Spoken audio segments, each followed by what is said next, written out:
মেরিল milk soap bar নিবেদিত অপুর ভালোবাসার ডায়েরিতে আপনাদের সবাইকে আমন্ত্রণ জানাচ্ছি আমি শান্তা জাহান। ঈদ উপলক্ষে আমাদের এই বিশেষ আয়োজনে চ্যানেল 9-এর পর্দায় প্রতিদিন একই সময়ে আমি হাজির হয়ে যাচ্ছি আপনাদের পছন্দের তারকা ঢালিউড কুইন অপু বিশ্বাসকে নিয়ে। প্রিয় দর্শক, বুঝতেই পারছেন আমি একা নয়, অপু বিশ্বাসও আমার সাথে রয়েছে। আপনাদের সবাইকে ঈদের অনেক অনেক শুভেচ্ছা জানাচ্ছি, ঈদ মোবারক জানাচ্ছি এবং একই সাথে ওয়েলকাম করছি অপু বিশ্বাসকে।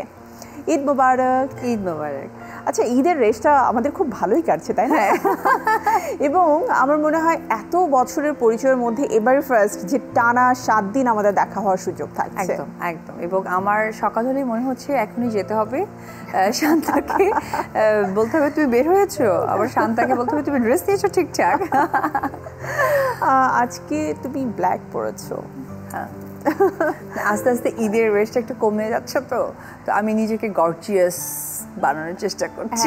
প্রত্যেকটা মানে ভিন্ন ভিন্ন লুকস অ্যাকচুয়ালি তুমি দেখলাম যে এত সুন্দর করে নিজেকে তুলে ধরছো, ইটস রিয়েলি গুড। আমি একটু জানতে চাই, এই যে everyday you are glowing and maintaining yourself, so Apu আসলে লাইফস্টাইলে কী কী খায়? বিকজ আমরা যদি এখন ইনস্টাতে ঢুকি বা সোশ্যাল মিডিয়াতে ঢুকি, সেখানে আমরা দেখি মালাইকা অরোরা রাতের বেলা মেথি অ্যান্ড জিরা ভিজিয়ে রাখছে, সকালে উঠে খাচ্ছে, আরেকজন হচ্ছে তোমার বিট খাচ্ছে, আরেকজন আইস ফেশিয়াল করছে, দীপিকা অ্যান্ড লাইক এটাকে কি বলে? আচ্ছা, আমি আইস ফেশিয়ালের পক্ষে এই কারণ আমাদের যে ব্লাড সার্কুলেশনটা থাকে এটার জন্য আইসটা অনেক বেশি ইম্পর্টেন্ট। তুমি খেয়াল করে দেখবে যে আমরা যখন ফেশিয়াল করি একটা গরম একটা ওয়ার্ম একটা ভাব দেয় আমাদের ফেসে, এটা হচ্ছে স্টিম দেওয়া হয়।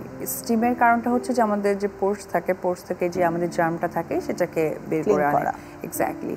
তো আইসটা কিন্তু ঠিক ওই রকমই একটা মাস্কের কাজ করে, মানে স্কিন গ্লো এর জন্য। ওটা যেমন হচ্ছে তোমার পোর্সটাকে ওপেন করে ময়লাটাকে বের করে আসতে হেল্প করে, আবার পোর্সটাকে ক্লোজ করে দেয়, যেহেতু আমরা রেগুলার মেকআপ করি। সো মেকআপের জন্য আইসটা অনেক বেশি ইম্পর্ট্যান্ট। আর আমার কাছে মনে হয় যে দেখো, খাবারের অভ্যাসটা খুব ইম্পর্ট্যান্ট, সেটা অবশ্যই হেলদি ফুড হতে হবে। এখন মালাইকা অরোরা যেটা খাচ্ছেন এখানে বুঝতে হবে যে দেখো নিউট্রিশন কিন্তু অনেক ইম্পর্ট্যান্ট। আমি কাউকে দেখে খাবো এটা ভুল, বা আমি যেটা বললাম সেই সাজেশনে অন্যরা চলবে এটা একান্তই ভুল ডিসিশন। কারণ আমার একটা প্রবলেম থাকতে পারে, লাইক ধরো কারো থাইরয়েড আছে, কারো ডায়াবেটিক্স আছে, তো থাইরয়েড ডায়াবেটিক্স থাকলে তাকে কিন্তু বেশ কিছু খাবার অ্যাভয়েড করতে হয়। আবার কারো এগুলোই নেই, তাকে অনেক খাবার যোগ করতে হয়। তো এইসব ব্যাপারগুলো আসলে মানুষের আমার মনে হয় যে এটা ডক্টর বা নিউট্রিশনের সাথে কথা বলে প্রপার খাওয়া দরকার। তবে হ্যাঁ, রেগুলার খাদ্য অভ্যাসের মাঝে আমি একটি কথাই বলবো, হেলদি ফুড খাওয়া। আর আমি কাঁচা হলুদটা অনেক বেশি খাই, এটা আমার খুব পছন্দ। না না, একদমই না, মানে কাঁচা হলুদের ব্যাপারটা না, এটা অনেক আগে থেকেই, মানে এটা মা খেতেন, হ্যাঁ মা খাওয়াতেন এবং আমি সবাইকে দেখেছি, আমি আসলে এখন ইউজ টু হয়ে গেছি। আসলে তুমি তো জানতে না যে তুমি নায়িকা হবে, কিন্তু আন্টি তো আগে থেকেই জানতো যে আমার মেয়েকে আমি নায়িকা বানাবো। সো নায়িকাদের স্কিন দুধে আলতা হবে, আর এই জন্য কিন্তু ছোটবেলা থেকেই মায়েরা দুধে একটু হলদি মিক্স করে খাওয়ানো, একটু জাফরান মিক্স করে খাওয়ানো, তাই না? এগুলো আমরা তো বাঙালি, আমরা তো খেতে পছন্দ করি, যেটা খেলে হেলথ বাড়ে সেটাই হেলদি। এটা একটা নতুন ডেফিনেশন হতেই পারে।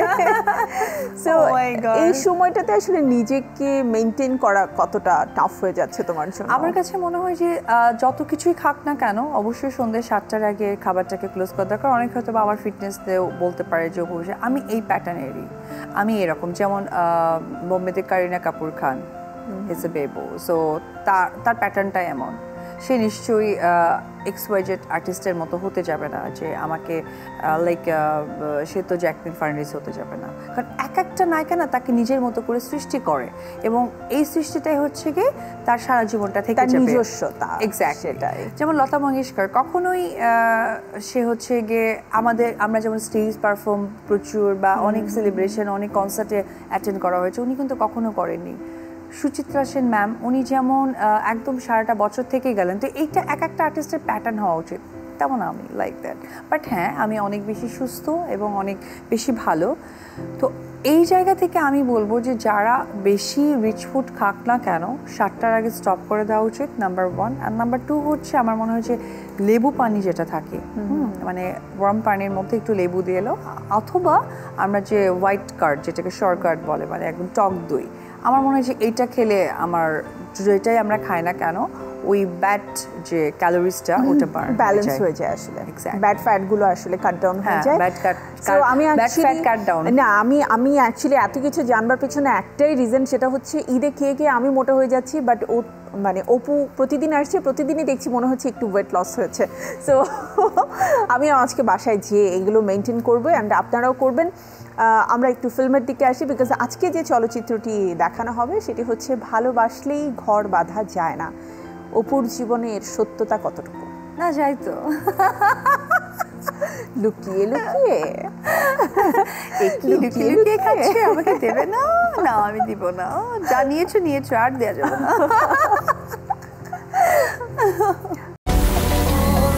এক্সপেরিয়েন্স করুন মেরিল মিল্ক সোপ বার।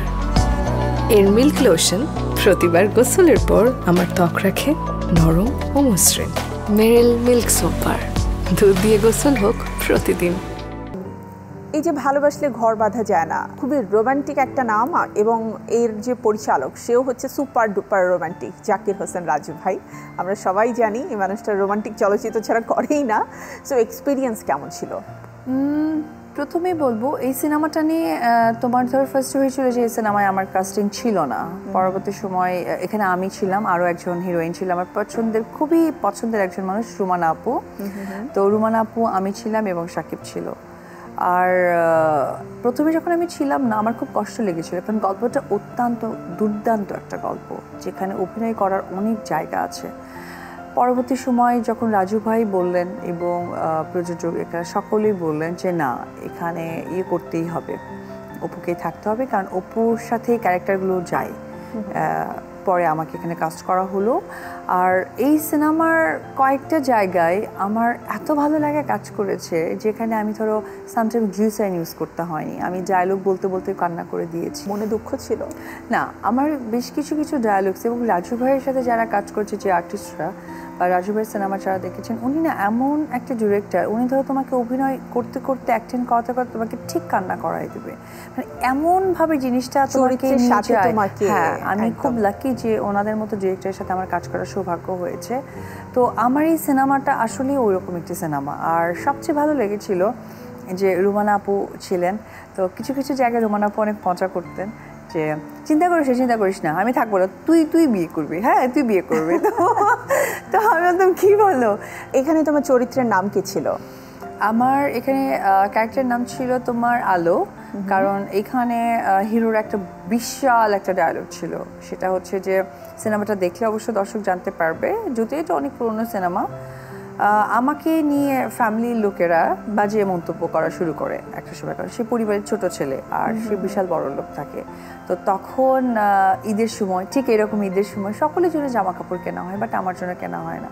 তখন যেহেতু হিরো ওই বাসার ছোট ছেলে, তার কাছে মনে হয়েছে যে সকলে নতুন জামা পরবে, সে কেন পরবে না। তা আমার জন্য স্পেশালি জামা আনার কারণে ভাবি আসলে ব্যাপারটাকে নেগেটিভ পাবে নাই। তখন হিরো বিশাল ডায়লগ দেয়, আলো চিন্তা করিস না, আমি আছি তোর সাথে। তো যাই হোক, বাকি তখনই কি আলো ফল করে নায়কের উপরে? হ্যাঁ, ফল করে ফেলে, এবং আলো তখন ডায়লগ দিয়ে দেয়। তবে তার জন্য ওয়েট করতে হবে, কারণ আমরা তো সকলেই জানি আমরা আজকে এই প্রোগ্রামগুলোর পেছনেই হচ্ছে আমার পেছনের গল্প, ভালোবাসা, সাথে সিনেমা। রাইট। সো একটু সময়ের অপেক্ষা, জানতে হবে যে কি ডায়লগ ছিল অপু বিশ্বাসের, মানে আলোর কণ্ঠে। আলোর একটা খুব পছন্দের গান আছে এই চলচ্চিত্রে, মানে হচ্ছে অপু বিশ্বাসের খুবই রোমান্টিক একটা গান। সেই গানটার নাম কি মনে আছে? হ্যাঁ, এই সিনেমার সবগুলো গানই অনেক ভালো লাগে আমার। তার মাঝে আমার সাকিবের রোমান্টিক গানটা হচ্ছে বুকেরই ভেতরে যতনে করিয়া। আর এই সিনেমার যে টাইটেল সং যে ভালোবাসিলে, ওটা যদিও রুমানা আপু, বাট এই দুটো গানই আমার খুবই পছন্দের। রাইট। আবার বলো না, গান গাও। আচ্ছা, এই যে অসময় একটা প্রেমের গল্প, মানে কাজের মেয়ের চরিত্র ছিল, কিন্তু আসলে কি তুমি কাজের মেয়ে ছিলে? না, আমি কাজের মেয়ে ছিলাম না। কোনো একটা ইনসিডেন্টে আসলে আমাকে কাজের মেয়ে হতে হয়েছে। ছোটবেলা থেকে বেড়ে ওঠাটাই কাজের মেয়ের ঘর থেকে, কিন্তু সেটা তো আসলে আমি বলবোই না, কারণ দর্শককে একটু পর দেখতে হবে, না টিভি সেটে হয়তো বা বলে দেওয়া যাবে। হ্যাঁ, বলে দেওয়া যাবে না। তবে এই গানের দৃশ্যে সবচেয়ে মজার ব্যাপার খেয়াল করে দেখো, হিরো উঠে দাঁড়ালো, আমি বসা ছিলাম না। এটার কারণটা হচ্ছে তার কিছুক্ষণ আগে আমি তো খুব লাফালাফি করতে পছন্দ করি না, ওটা পাথরগুলো মানে স্টোনগুলো এত বেশি ধারালো। হ্যাঁ, এটা একটু বেশ ভেতরের সাইডটা, ব্যাংককে এটা। তো এতটা ধারালো আমার পাটা কেটে গিয়েছিল, সো ব্যান্ডেডের জন্য ওয়েট করছিলাম, কারণ ব্যান্ডেড লাগানোর পর আবার নাচানাচি করছে।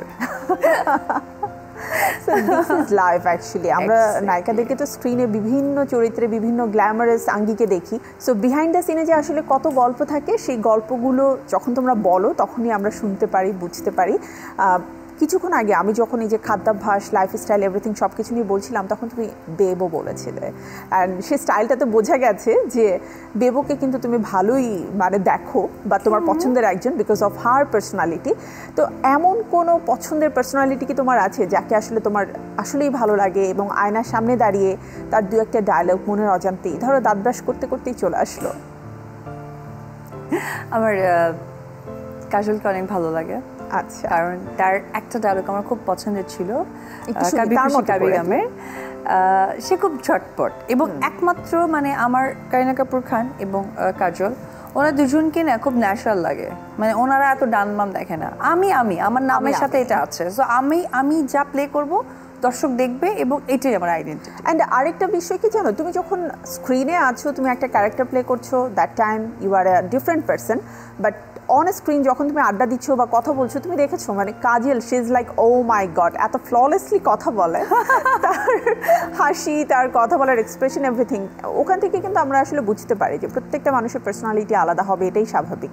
সো ওকে, কাজলের একটা ডায়লগ।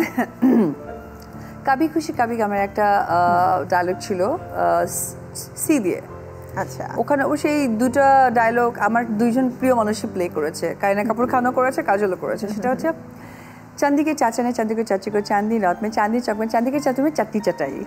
ও মাই গড, মানে স্টিল তুমি এটা বলতে পারছো এত সুন্দরভাবে, তার মানে কি এটা প্র্যাকটিস করা হয় অর লাইক? অ্যাকচুয়ালি এটা ইনফরমেশনটা এটা ছিল যে চাঁদনি চাচা চাঁদনিকে চাঁদনির চামচে মানে চাঁদনি মানে রূপা ওটা চামচে চাটনি চাটাইছে মানে খাইয়েছে, সো এটাই ছিল, কিন্তু খুব অ্যাক্টিভ শেষে चांदी के चाचा ने चांदी के चमचे से चांदनी चौक में चाटनी चाटाए। চাঁদনি রাতে মানে চাঁদনি রাতে চাটনি চাটাই, একটু বাদ হতেই পারে। তারপর আমি কত ভালো স্টুডেন্ট দেখেছো। এক্স্যাক্টলি, না তো মার্ক দেয়া যায়। এক্সপেরিয়েন্স করুন মেরিল মিল্ক সোপ বার। এর মিল্ক লোশন প্রতিবার গোসলের পর আমার ত্বক রাখে নরম ও মসৃণ। মেরিল মিল্ক সোপ বার, দুধ দিয়ে গোসল হোক প্রতিদিন। ওখানে শাহরুখ খান, ও মাই গড, এটা মানে আমার মনে হয় আমার ফ্যান ফলোয়ার আমার এটা সবাই জানে, I love Shahrukh Khan seriously, because নামে শেষে আছে খান, কিং খান। ইউ নো যে আমার বাচ্চার আবরাম খান, তার ছোট বাচ্চার নাম আবরাম খান, হ্যাঁ। এবং আমি রিয়েলি প্রাউড রাইট নাও যে অ্যাটলিস্ট শাকিব খান বাংলাদেশের রিয়েল কিং খান হয়ে গেছে, যেটা আমি শাহরুখ খানকে পছন্দ করি সেই ছোটবেলা থেকে, বাট আমি লাইফে কখনো ভাবিনি যে আমার হাজবেন্ড বা একজন কিং খান আসতে পারে। ডায়েরির পাতা আসলে আমি এত বেশি উল্টে পাল্টে দেখছি, একবার কিন্তু আমরা অতীতে চলে যাচ্ছি, আরেকবার বর্তমানে চলে আসছি, কিন্তু তারপরেও আমার কাছে মনে হয় যে আপনারা খুব এনজয় করছেন। তবে এই মুহূর্তে দেখা যাক অপু বিশ্বাস তার টাস্ক কত সুন্দরভাবে আসলে করতে পারে, মানে সে এনজয় করছে কিনা সেটাও আমরা একটু জানবো। তোমার সামনে বেশ কিছু এটাকে কি বলবো কোয়েশ্চেন বলতে পারো, বা আমি যা বললে তুমি করবা না সেগুলো বলতে পারো, যেটা নিজেকে তুলে করতে হবে। চলো আমরা একটু দেখি যে কি আছে তোমার জন্য।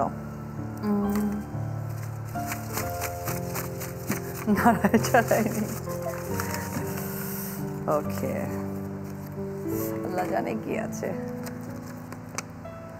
ও সাইমন সাদিক, হ্যাঁ, ওকে দেখলে কি মনে হয় আগে সেটা বলো। সাইমন সাদিককে দেখলে আমার মাটির মানুষ মনে হয়, আর আমার প্রথম প্রযোজনের প্রতিষ্ঠানে তাকে আমি হিরো সিলেক্ট করেছিলাম এবং অত্যন্ত দুর্দান্ত অভিনয় করেছে, সাথে তার অনেক সাপোর্ট পেয়েছি। আর সব থেকে ইম্পর্টেন্ট হচ্ছে যে খুব টাইম মেনটেন করে কাজ করে। অবশ্যই as a co artist and as a সিনেমার একজন পরিবারের মানুষ হিসেবে তার প্রতি ধন্যবাদ। ওকে দেখলে রাজনীতিবিদ মনে হয় না? আমি ওইভাবে ফলো করিনি, কারণ আমি আসলে বললাম না যে আমি আমার জগতে থাকি, আমি আমার যা দরকার আমি সেটা নেই। অ্যান্ড আরেকটা মানে ভয় পাও কেন? এত সুন্দর সুন্দর সহজ জিনিস আমরা তোমাকে দিচ্ছি। আমি চাই কেউ যেন আমার কাছ থেকে হার্ট না হয়।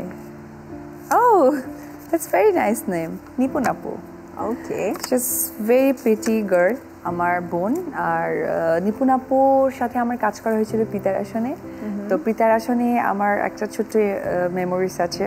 আমরা তোমার হচ্ছে গিয়ে আনসার একাডেমিতে গান করছিলাম, ট্রাইঅ্যাঙ্গেল গান, লাইক এক হিরো দুই হিরোইন, দুঃখ কষ্টের গান, মানে এক হিরো কেনে টানাটানি হলে যেটা হয়। তো আমরা যেহেতু শাড়ি পরেছিলাম, তো ওই সময় আমি শাড়ি ভালো পরতে পারি না, আর মা ছিল, তো মা একবার আমাকে পরেছিল, আর আপু তো বাড়ি থেকে পড়াশোনা করে এসছে, সো আপু ওরকমভাবে ভালো শাড়ি পরতে পারতেন না। তো মা একবার আমাকে পরিয়ে দিচ্ছিলেন, আপুকে পরিয়ে দিচ্ছিলেন। তো ওখানে আনসারে বেশ কিছু লোকজন ছিলেন, তারা আবার মাকে এসে বলছিল, আপনি কত লাকি না, আপনার 2 মেয়ে নায়িকা, কি সুন্দর আপনার মা পড়েছে। তো মা বলছে হ্যাঁ আমার 2 মেয়েই নায়িকা, তা আমি অনেক লাকি, আমার জন্য অনেক বেশি আশীর্বাদ করবেন, আমার মেয়েগুলোর জন্য অনেক বড় হয়। তো খুবই ভালো। আর আপু তো এখন আমাদের শিল্প সমিতিতে একটা ভালো পজিশনে আছেন, সাধারণ সম্পাদক।